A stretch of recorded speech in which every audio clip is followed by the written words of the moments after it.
আমার আগের ভিডিওতে আমি তোমাদের ইতিহাসের শর্ট কোশ্চেন দিয়ে দিয়েছিলাম।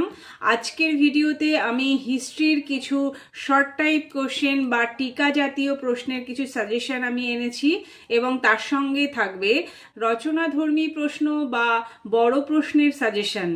তোমরা একটু এই সাজেশনগুলো নোট করে নেবে, অবশ্যই পরীক্ষার আগে এগুলো একটু চোখ বুলিয়ে যাবে। প্রথমেই আমি বলবো, টিকার ক্ষেত্রে বা শর্ট টাইপ কোশ্চেনের ক্ষেত্রে তোমাদের কটা প্রশ্ন লিখতে হবে। তোমাদের এখান থেকে লিখতে হবে 5 নম্বরের দুটো প্রশ্ন, অবশ্যই সেখানে তোমরা অপশান পেয়ে যাবে। এবার দেখে নাও টিকা বা শর্ট টাইপ কোশ্চেনের ক্ষেত্রে তোমাদের কি কি প্রশ্ন সাজেশন হিসাবে রেখেছি। প্রথমেই বলবো, গান্ধার শিল্প সম্পর্কে একটি টিকা লেখো। চন্দ্রগুপ্ত মৌর্য কে ছিলেন? মেহেরগড় উৎখননের গুরুত্ব ব্যাখ্যা করো। ষোড়শ মহাজনপদ সম্পর্কে একটি টিকা লেখো। আদি কুষাণ শাসকদের সম্পর্কে একটি টিকা লেখো। ঋগ্বৈদিক যুগে নারীদের অবস্থা কেমন ছিল? জৈন ধর্ম ও বৌদ্ধ ধর্মের মধ্যে সাদৃশ্য ও বৈসাদৃশ্য উল্লেখ করো। অশোকের ধর্মের প্রধান নীতিগুলি কি ছিল? হরপ্পা সভ্যতার বিস্তৃতি নির্ণয় করো। ঋগ্বৈদিক যুগের সমাজ ব্যবস্থা সম্পর্কে আলোচনা করো। অষ্টাঙ্গিক মার্গ বলতে কি বোঝো? সাতবাহনের উৎপত্তি সম্পর্কে আলোচনা করো। সঙ্গম সাহিত্য বলতে কি বোঝো? এই কটা কোশ্চেন তোমরা শর্ট টাইপ কোশ্চেন হিসাবে সাজেশন হিসাবে অবশ্যই দেখে যাবে। এবং এরপরে আসছি বড় প্রশ্ন বা রচনাধর্মী প্রশ্ন তোমরা কি কি পড়ে যাবে।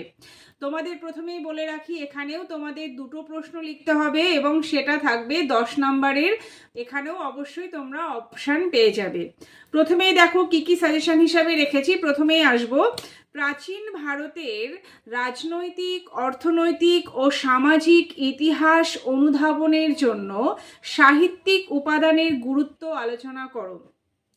হরপ্পা সভ্যতার পতনকে তুমি কিভাবে ব্যাখ্যা করবে? ভারতবর্ষে কনিষ্কের শাসনের রাজনৈতিক ও সাংস্কৃতিক গুরুত্বের মূল্যায়ন করো। সম্রাট অশোকের ধম্ম বৌদ্ধ ধর্মের নীতিগুলির দ্বারা কতখানি প্রভাবিত হয়েছিল? মৌর্য সাম্রাজ্য পতনের কারণগুলি আলোচনা করো। আদি বৈদিক যুগের সমাজ জীবন সম্পর্কে বর্ণনা করো। পরবর্তী বৈদিক যুগে তুমি কি ধরনের পরিবর্তন লক্ষ্য করো?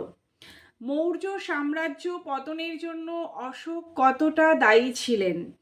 খ্রিস্টীয় প্রথম 3 শতকে ভারতের সাথে রোমান সাম্রাজ্যের বাণিজ্যিক সম্পর্ক বর্ণনা করো। খ্রিস্টপূর্ব 6ষ্ঠ শতকে মগধ কিভাবে উত্তর ভারতের রাজনীতিকে নিয়ন্ত্রিত করেছিল? মৌর্য প্রশাসনের মুখ্য বৈশিষ্ট্যগুলি আলোচনা করো। এই কটা কোশ্চেন তোমরা বড় প্রশ্ন হিসাবে বা রচনাধর্মী প্রশ্ন হিসাবে অবশ্যই পরীক্ষার আগে পড়ে যাবে। বারবার বলছি, ভালো রেজাল্ট করতে গেলে সাজেশনের যতগুলো কোশ্চেন আমি তোমাদের সামনে রেখেছি প্রত্যেকটা কোশ্চেন তোমরা খুব ভালো করে পড়ে যাবে। অবশ্যই মন দিয়ে পড়াশোনা করো এবং খুব পরিশ্রম করো, ভালো রেজাল্ট অবশ্যই হবে।